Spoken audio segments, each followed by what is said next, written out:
Hello students, स्वागत है आप सभी का और एक सोल्यूशन वीडियो में। आज हम सॉल्व करने वाले हैं Bihar board class 10 political science का तीसरा चैप्टर। तो चलिए सॉल्व करते हैं। पहला प्रश्न है, वर्ष 1975 में भारतीय राजनीति में किस लिए जाना जाता है? ऑप्शंस, इस वर्ष आम चुनाव हुए थे, श्रीमती इंदिरा गांधी प्रधानमंत्री बनी थी, देश के अंदर आपातकाल लागू हुआ था, जनता पार्टी की सरकार बनी थी। उत्तर होगा देश के अंदर आपातकाल लागू हुआ था। प्रश्न नंबर 2, भारतीय लोकतंत्र में सत्ता के विरुद्ध जन आक्रोश किस दशक से प्रारंभ हुआ? ऑप्शंस, 1960 के दशक से, 1970 के दशक से, 1980 के दशक से, 1990 के दशक से। उत्तर होगा 1970 के दशक से। प्रश्न नंबर 3, बिहार में संपूर्ण क्रांति का नेतृत्व निम्नलिखित में से किसने किया? ऑप्शंस, मोरारजी देसाई, नीतीश कुमार, इंदिरा गांधी, जयप्रकाश नारायण। उत्तर होगा जयप्रकाश नारायण। प्रश्न नंबर 4, भारत में हुए 1977 के आम चुनाव में किस पार्टी को बहुमत मिला था? ऑप्शंस, कांग्रेस पार्टी को, जनता पार्टी को, कम्युनिस्ट पार्टी को, किसी पार्टी को भी नहीं। उत्तर होगा जनता पार्टी को। प्रश्न नंबर 5, चिपको आंदोलन निम्नलिखित में से किससे संबंधित नहीं है? ऑप्शंस, अंगूर के पेड़ काटने की अनुमति से, आर्थिक शोषण से मुक्ति से, शराबखोरी के विरुद्ध आवाज से, कांग्रेस पार्टी के विरोध से। उत्तर होगा अंगूर के पेड़ काटने की अनुमति से। प्रश्न नंबर 6, दलित पैंथर्स के कार्यक्रम में निम्नलिखित में कौन संबंधित नहीं है? ऑप्शंस, जाति प्रथा का उन्मूलन, दलित सेना का गठन, भूमिहीन गरीब किसान की उन्नति, औद्योगिक मजदूरों का शोषण से मुक्ति। उत्तर होगा दलित सेना का गठन।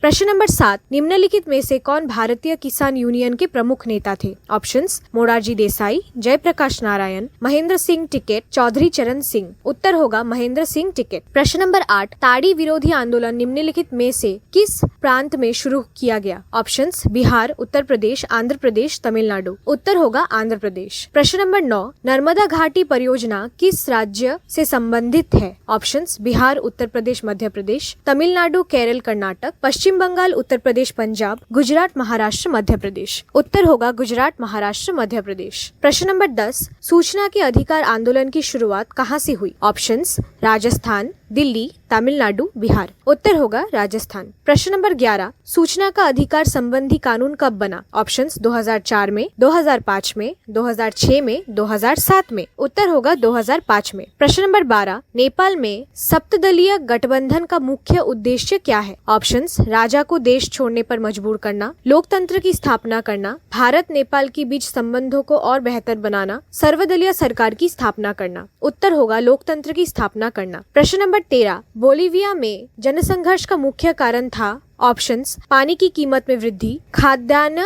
की कीमत में वृद्धि, पेट्रोल की कीमत में वृद्धि, जीवन रक्षक दवाओं की कीमत में वृद्धि। उत्तर होगा पानी की कीमत में वृद्धि। प्रश्न नंबर 14, श्रीलंका कब आजाद हुआ? ऑप्शंस, 47 में, 1948 में, 1949 में, 1950 में। उत्तर होगा 1947 में। प्रश्न नंबर 15, राजनीतिक दल का आशय है? ऑप्शंस, अफसरों के समूह से, सेनाओं के समूह से, व्यक्तियों के समूह से, किसानों के समूह से। उत्तर होगा व्यक्तियों के समूह से। प्रश्न नंबर 16, निम्नलिखित में से कौन सा प्रमुख उद्देश्य प्राय सभी राजनीतिक दलों का होता है? ऑप्शंस, सत्ता प्राप्त करना, सरकारी पदक प्राप्त करना, चुनाव लड़ना, इनमें से कोई नहीं। उत्तर होगा सत्ता प्राप्त करना। प्रश्न नंबर 17, राजनीतिक दलों की नींव सर्वप्रथम किस देश में पड़ी? ऑप्शंस, ब्रिटेन, भारत में, फ्रांस में, संयुक्त राज्य अमेरिका में। उत्तर होगा ब्रिटेन। प्रश्न नंबर 18, निम्नलिखित में किस लोकतंत्र का प्राण माना जाता है? ऑप्शंस, सरकार को, न्यायपालिका को, संविधान को, राजनीतिक दल को। उत्तर होगा राजनीतिक दल को। प्रश्न नंबर 19, निम्नलिखित में कौन सा कार्य राजनीतिक दल नहीं करता है? ऑप्शंस, चुनाव लड़ना, सरकार की आलोचना करना, प्राकृतिक आपदा में राहत से, अफसरों की बहाली संबंधित। उत्तर होगा अफसरों की बहाली संबंधित। प्रश्न नंबर 20, निम्नलिखित में कौन सा विचार लोकतंत्र में राजनीतिक दलों से मेल नहीं खाता है? ऑप्शंस, राजनीतिक दल लोगों की भावनाओं एवं विचारों को जोड़कर सरकार के सामने रखता, राजनीतिक दल देश में एकता और अखंडता स्थापित करने का साधन है, देश के विकास के लिए सरकारी नीतियों में राजनीतिक दल बाधा उत्पन्न करता है, राजनीतिक दल विभिन्न वर्गों, जातियों, धर्मों की समस्याएं सरकार तक पहुंचाता है। उत्तर होगा देश के विकास के लिए सरकारी नीतियों में राजनीतिक दल बाधा उत्पन्न करता है। प्रश्न नंबर 21, किस देश में बहुदलीय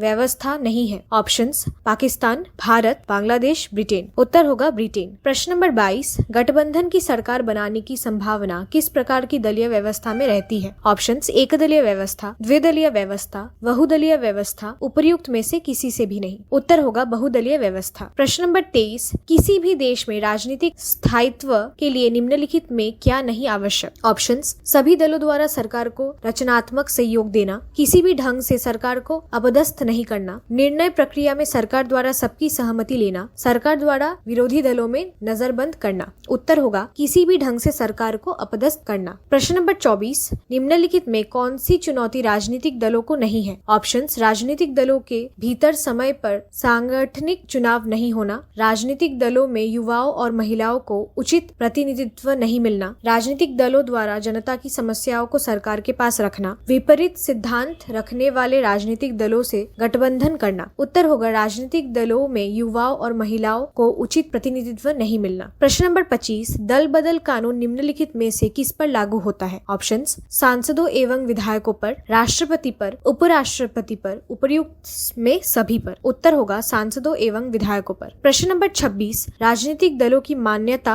और इसका चिन्ह किसके द्वारा प्रदान किया जाता है? ऑप्शंस, राष्ट्रपति सचिवालय द्वारा, प्रधानमंत्री सचिवालय द्वारा, निर्वाचन आयोग द्वारा, संसद द्वारा। उत्तर होगा निर्वाचन आयोग द्वारा। प्रश्न नंबर 27, निम्नलिखित में कौन राष्ट्रीय दल नहीं है? ऑप्शंस, राष्ट्रीय जनता दल, बहुजन समाज पार्टी, लोक जनशक्ति पार्टी, भारतीय जनता पार्टी। उत्तर होगा लोक जनशक्ति पार्टी। प्रश्न number 28, Janata Dal United party का गठन कब हुआ? ऑप्शंस, 1992 में, 1999 में, 2000 में, 2004 में। उत्तर होगा 1999 में। अब आते हैं मिलान करे प्रश्न पर। समाजवादी पार्टी के साथ साइकिल, राजद के साथ लालटेन, लोजपा के साथ बंगला, जेडीयू के साथ तीर। नंबर 2, कांग्रेस के साथ यूपीए, भारतीय जनता पार्टी के साथ एनडीए, कम्युनिस्ट पार्टी के साथ राष्ट्रीय दल, झारखंड मुक्ति मोर्चा के साथ क्षेत्रीय पार्टी। अब आते हैं लघु उत्तरीय प्रश्न पर, जिसका 1 नंबर प्रश्न है, बिहार में हुए छात्र आंदोलन के प्रमुख कारण थे? उत्तर, बिहार में छात्र आंदोलन के प्रमुख कारण थे शिक्षा व्यवस्था में सुधार की मांग, बेरोजगारी की समस्या, भ्रष्टाचार के विरुद्ध आवाज उठाना और महंगाई से उत्पन्न आर्थिक संकट। इन मुद्दों पर छात्रों ने सरकार के खिलाफ विरोध प्रदर्शन किया। प्रश्न नंबर 2, चिपको आंदोलन के प्रमुख उद्देश्य क्या थे? उत्तर, चिपको आंदोलन के प्रमुख उद्देश्य थे वनों की रक्षा करना, पर्यावरण संरक्षण को बढ़ावा देना और स्थानीय समुदायों के अधिकारों की रक्षा करना। इस आंदोलन ने पेड़ों की अंधाधुंध कटाई रोकने और स्थानीय लोगों के जीवन स्तर में सुधार लाने पर ध्यान केंद्रित किया। प्रश्न नंबर 3, स्वतंत्र राजनीतिक संगठन कौन होता है? उत्तर, स्वतंत्र राजनीतिक संगठन वह होता है जो किसी राजनीतिक दल का सीधा हिस्सा नहीं होता, लेकिन राजनीतिक गतिविधियों में शामिल रहता है। ये संगठन अपने विचारों और कार्यक्रमों के लिए किसी दल में समर्थन प्राप्त कर सकते हैं, जैसे विभिन्न श्रमिक संघ या किसान संगठन। प्रश्न नंबर 4, भारतीय किसान यूनियन की मुख्य मांग क्या थी? उत्तर, भारतीय किसान यूनियन की प्रमुख मांगे में शामिल थे फसलों के न्यूनतम समर्थन मूल्य में वृद्धि, कृषि ऋणों की माफी, किसानों के लिए पेंशन की व्यवस्था और कृषि उत्पादों की मुक्त अंतर्राज्यीय आवाजाही। इन मांगों का उद्देश्य किसानों की आर्थिक स्थिति में सुधार लाना था। प्रश्न नंबर 5, सूचना के अधिकार आंदोलन के मुख्य उद्देश्य क्या थे? उत्तर, सूचना के अधिकार आंदोलन का मुख्य उद्देश्य था सरकारी कामकाज में पारदर्शिता लाना और नागरिकों को सरकारी जानकारी तक पहुंच प्रदान करना। इसका लक्ष्य भ्रष्टाचार को कम करना और लोकतंत्र को मजबूत करना था, जिससे नागरिक सरकार की गतिविधियों पर नजर रख सके। प्रश्न नंबर 6, राजनीतिक दल की परिभाषा दे। उत्तर, राजनीतिक दल एक संगठित समूह है जो समान विचारधारा वाले लोगों का प्रतिनिधित्व करता है और सत्ता प्राप्त करने के लिए चुनाव लड़ता है। यह समूह देश की नीतियों और कानूनों को प्रभावित करने का प्रयास करता है तथा जनता के हितों के लिए काम करता है। प्रश्न नंबर 7, किस आधार पर आप कह सकते हैं कि राजनीतिक दल जनता एवं सरकारों के बीच कड़ी का काम करता है? उत्तर, राजनीतिक दल जनता की आवाज को सरकार तक पहुंचाते हैं और सरकारी नीतियों को जनता तक। वे जनमत का निर्माण करते हैं और सरकार की जवाबदेही सुनिश्चित करते हैं। इस प्रकार वे जनता और सरकार के बीच एक महत्वपूर्ण कड़ी का काम करते हैं। प्रश्न नंबर 8, दल बदल कानून क्या है? उत्तर, दल बदल कानून एक ऐसा प्रावधान है जो निर्वाचित प्रतिनिधियों को अपनी पार्टी बदलने से रोकता है। यह कानून राजनीतिक स्थिरता बनाए रखने और मतदाताओं के विश्वास की रक्षा करने के लिए बनाया गया है। प्रश्न नंबर 9, राष्ट्रीय राजनीतिक दल किसे कहते हैं? उत्तर, राष्ट्रीय राजनीतिक दल वे दल है जिनका प्रभाव और संगठन पूरे देश में फैला होता है। इनके पास राष्ट्रीय स्तर की नीतियां और कार्यक्रम होते हैं और ये कई राज्यों में चुनाव लड़ते हैं तथा राष्ट्रीय मुद्दों पर ध्यान केंद्रित करते हैं। अब आते हैं दीर्घ उत्तरीय प्रश्न पर, जिसका 1 नंबर प्रश्न है, जनसंघर्ष से भी लोकतंत्र मजबूत होता है। क्या आप इस कथन से सहमत है? अपने पक्ष में उत्तर दे। उत्तर, हाँ, मैं इस कथन से सहमत हूँ कि जनसंघर्ष से लोकतंत्र मजबूत होता है। जनसंघर्ष लोकतांत्रिक प्रक्रिया का एक महत्वपूर्ण हिस्सा है जो सरकार को जवाबदेह बनाता है और नागरिकों के अधिकारों की रक्षा करता है। यह सामाजिक और राजनीतिक परिवर्तन का एक शक्तिशाली माध्यम है, अक्सर महत्वपूर्ण सुधारों को जन्म देता है। जनसंघर्ष लोगों को अपने अधिकारों के प्रति जागरूक बनाता है और उन्हें सक्रिय नागरिक बनने के लिए प्रेरित करता है। यह सरकार और नागरिकों के बीच संवाद को बढ़ावा देता है जो लोकतंत्र की मजबूती के लिए आवश्यक है। हालांकि यह महत्वपूर्ण है कि जनसंघर्ष शांतिपूर्ण और संवैधानिक तरीकों से किया जाए। समग्र रूप से जनसंघर्ष लोकतंत्र को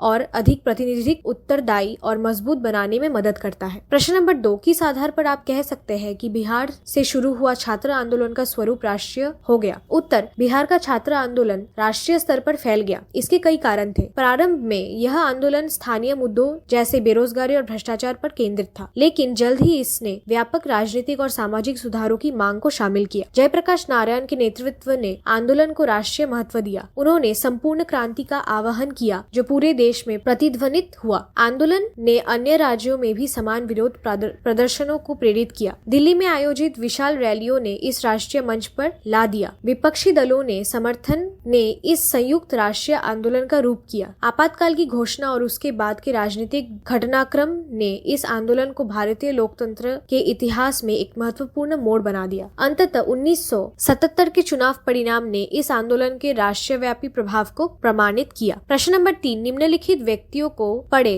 और अपने पक्ष में उत्तर दे। क्षेत्रीय भावना लोकतंत्र को मजबूत करती है। उत्तर, क्षेत्रीय भावना जब सकारात्मक रूप से व्यक्ति की जाती है, लोकतंत्र को मजबूत कर सकती है। यह स्थानीय मुद्दों पर ध्यान केंद्रित करने में मदद करती है और विविधता को बढ़ावा देती है। हालांकि इसे राष्ट्रीय एकता के साथ संतुलित करना महत्वपूर्ण है। इसी मायने में क्षेत्रीय भावना लोगों को अपने क्षेत्र के विकास में भाग लेने के लिए प्रेरित करती है, जो अंततः राष्ट्रीय विकास में योगदान देता है। दबाव समूह स्वार्थी तत्वों का समूह है, इसलिए इसे समाप्त कर देना चाहिए। उत्तर, यह कथन सही नहीं है। दबाव समूह लोकतंत्र का एक महत्वपूर्ण हिस्सा है। वे विशिष्ट हितों का प्रतिनिधित्व करते हैं और सरकार को जनता की आवाज पहुंचाते हैं। हालांकि कुछ दबाव समूह स्वार्थी हो सकते हैं, लेकिन कई समूह सामाजिक न्याय और समानता जैसे महत्वपूर्ण मुद्दों के लिए काम करते हैं। इन्हें समाप्त करने के बजाय इनके कामकाज को नियंत्रित और पारदर्शी बनाया जाना चाहिए। जनसंघर्ष लोकतंत्र का विरोधी है। उत्तर, यह कथन गलत है। जनसंघर्ष लोकतंत्र का एक अभिन्न अंग है। यह लोगों को अपने अधिकारों के लिए आवाज उठाने का अवसर देता है और सरकार को जवाबदेह बनाता है। शांतिपूर्ण जनसंघर्ष लोकतांत्रिक प्रक्रिया को मजबूत करता है और सामाजिक परिवर्तन लाने में मदद करता है। हालांकि यह महत्वपूर्ण है कि जनसंघर्ष संवैधानिक सीमाओं के भीतर रहे और हिंसक न हो। भारत के लोकतंत्र के लिए हुए आंदोलन में महिलाओं की भूमिका नगण्य है। उत्तर, यह कथन पूरी तरह से गलत है। भारतीय लोकतंत्र के लिए हुए आंदोलनों में महिलाओं की भूमिका बहुत महत्वपूर्ण है। स्वतंत्रता संग्राम से लेकर आधुनिक सामाजिक आंदोलनों तक महिलाओं ने सक्रिय भूमिका निभाई है। उदाहरण के लिए चिपको आंदोलन में महिलाओं की अग्रणी भूमिका थी। नर्मदा बचाओ आंदोलन में मेधा पाटकर का नेतृत्व उल्लेखनीय है। इसके अलावा महिला सशक्तिकरण और लैंगिक समानता के लिए चल रहे आंदोलनों में भी महिलाएं आगे हैं। प्रश्न नंबर 4, राजनीतिक दल को लोकतंत्र का प्राण क्यों कहा जाता है? उत्तर, राजनीतिक दलों को लोकतंत्र का प्राण इसलिए कहा जाता है क्योंकि वे लोकतांत्रिक प्रक्रियाओं के केंद्र में हैं। वे जनता की आवाज को सरकार तक पहुंचाते हैं और सरकार की नीतियों को जनता तक। राजनीतिक दल चुनावों में भाग लेकर सरकार बनाने में विपक्ष की भूमिका निभाने का काम करते हैं। वे विभिन्न विचारधाराओं और हितों का प्रतिनिधित्व करते हैं जो लोकतंत्र की विविधता को दर्शाता है। राजनीतिक दल नागरिकों को राजनीतिक प्रक्रिया में भाग लेने का अवसर देता है और उन्हें जागरूक बनाते हैं। वे सरकार पर नियंत्रण और संतुलन बनाए रखने में मदद करते हैं। इन कारणों से राजनीतिक दल लोकतंत्र के लिए अत्यंत आवश्यक और इसलिए उन्हें लोकतंत्र का प्राण कहा जाता है। प्रश्न नंबर 5, राजनीतिक दल राष्ट्रीय विकास में किस प्रकार योगदान करते हैं? उत्तर, राजनीतिक दल राष्ट्रीय विकास में कई तरह से योगदान करते हैं। वे देश के लिए विकास के एजेंडे और नीतियां तैयार करते हैं जो अर्थव्यवस्था, शिक्षा, स्वास्थ्य जैसे क्षेत्र में प्रगति लाने का लक्ष्य रखती है। राजनीतिक दल जनता को राष्ट्रीय मुद्दों के बारे में शिक्षित और जागरूक करते हैं जो सामूहिक विकास के लिए आवश्यक है। वे विभिन्न समुदायों और क्षेत्रों के बीच एकता बढ़ाते हैं जो राष्ट्रीय एकता और विकास के लिए महत्वपूर्ण है। राजनीतिक दल सरकार की नीतियों पर निगरानी रखते हैं और आवश्यकता अनुसार रचनात्मक आलोचना करते हैं जो बेहतर शासन और विकास सुनिश्चित करता है। वे युवाओं को राजनीति में लाकर नए विचारों और ऊर्जा का संचार करते हैं। इसके अलावा राजनीतिक दल संसद में कानून बनाने और नीतिगत निर्णय लेने में महत्वपूर्ण भूमिका निभाते हैं जो सीधे राष्ट्रीय विकास को प्रभावित करता है। प्रश्न नंबर 6, राजनीतिक दलों के प्रमुख कार्य बताएं। उत्तर, राजनीतिक दलों के प्रमुख कार्य निम्नलिखित है। नीतियां एवं कार्यक्रम तय करना। राजनीतिक दल जनता का समर्थन प्राप्त करने के लिए नीतियां और कार्यक्रम तैयार करते करते हैं। इन नीतियों के आधार पर ये चुनाव लड़ते हैं और प्रचार माध्यम जैसे भाषण, टेलीविजन, रेडियो, समाचार पत्र आदि से जनता को अपनी योजनाओं से अवगत करता है। लोकतंत्र का निर्माण। लोकतंत्र में जनता की सहमति से सत्ता प्राप्त होती है। इसके लिए राजनीतिक दल जनसभाओं, रैलियों और मीडिया के माध्यम से लोकमत निर्माण करते हैं, जिससे जनता को सरकार की नीतियों के बारे में जानकारी मिलती है। राजनीतिक प्रशिक्षण। राजनीतिक दल अपने समर्थकों को चुनाव प्रक्रिया, मतदान और सरकार की नीतियों की समीक्षा के बारे में प्रशिक्षण देते हैं। यह प्रशिक्षण विशेष रूप से चुनाव के समय दिया जाता है